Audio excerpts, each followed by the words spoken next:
السلام علیکم ورحمۃ اللہ وبرکاتہ.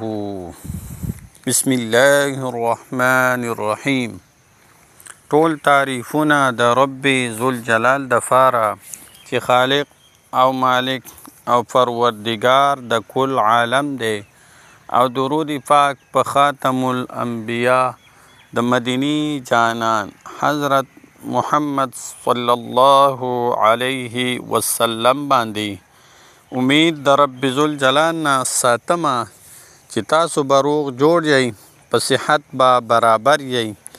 الله جل شانه د هر قسم مصیبتونو، تکلیفونو، آفتونو، غمونو، پریشانونو په امن کې وساته. الله جل شانه عمر دراز سره د صحت نصیب کا. الله جل شانه د هر قسم وبایي امراضو، اچانکی غمونو، تکلیفونو، پریشانونو په امن کې وساته. عزتمندو مانن ستاسو د پاره یو مجرب یو نایاب وظیفه راوړې ده، هر قسم حاجاتو د پاره ډیره ازمایلی شوې پاورفل او زمونږ د اکابرینو نه ثابته وظیفه ده. ډیره ښایسته وظیفه ده، اسانه هم ده، او د جمعې د ورځې د مبارکې ورځې ډیره ښایسته وظیفه ده. او په دې ته دې اسماو کې دې اسماو ته اسم اعظم هم ویلی کیږي. اسم اعظم هغه اسم دی چې د هغې نه پس الله جل شانه ضرور دعا قبلوي. هر قسم دعا چې وي او چې کله اسم اعظم ولوستلی شي نو الله جل شانه د هغې نه پس ضرور دعا قبلی. نو دغه وظیفه دې ته اسم اعظم وظیفه هم ویلی شي. بعضې بزرګانو نه دغه ثابت ته چې دا اسم اعظم دی. نو راځو هغه وظیفې، او دا وظیفه به د څه دپاره وي؟ دا وظیفه د هر قسم حاجات دپاره چې نه حل کیدونکی حاجت وي، ناممکن چې د سره ممکن اړولوي نه، نو د هغه دپاره هغه حاجات به په دې باندې پوره کوي. هر قسم حاجاتو دپاره وظیفه ده، ازمایلی شوې وظیفه ده. راځو هغه وظیفې طرف ته. وظیفه د جمعې مبارکې په ورځ باندې د مازدیګر مانځه نه وروستو، یعنې د عصر د مانځه نه وروستو، موږ ورته مازدیګر وایو، بعضې خلک ورته عصر وایي.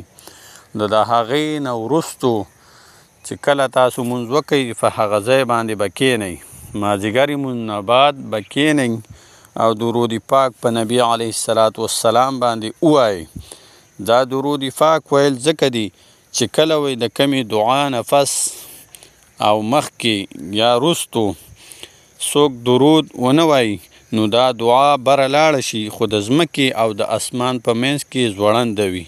چې کله په دې باندې درود پاک وویلی شي نو دې نه وروستو یا دې نه مخکې نو دې ته د اسمان دروازې کولاو شي، د قبولیت دروازې کولاو شي او دا بره لاړه شي. نو درود پاک په نبي علیه السلام باندې ووایئ، یعنې 3 ځله وي، 5 ځله وي، 7 ځله وي، 11 ځله وي، طاق چې هر څومره وي درود پاک به ووایئ. او بیا به د هغې نه پس یا الله یا رحمن یا رحیم، یا الله یا رحمن یا رحیم، یا الله یا رحمن یا رحیم.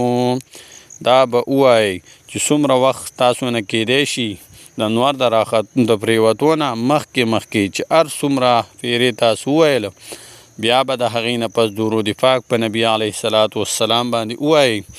او د الله جل شانه نه هر قسم سخت نه سخت ناممکنه چې کم حاجات وي، مقصد وي، هغې دپاره به دعا وغواړئ. انشاءالله تعالی الله جل شانه به ضرور به ستاسو دا دعا او ستاسو دا مقصد او ستاسو دا حاجات به پوره کوي. السلام علیکم ورحمت الله وبرکاته.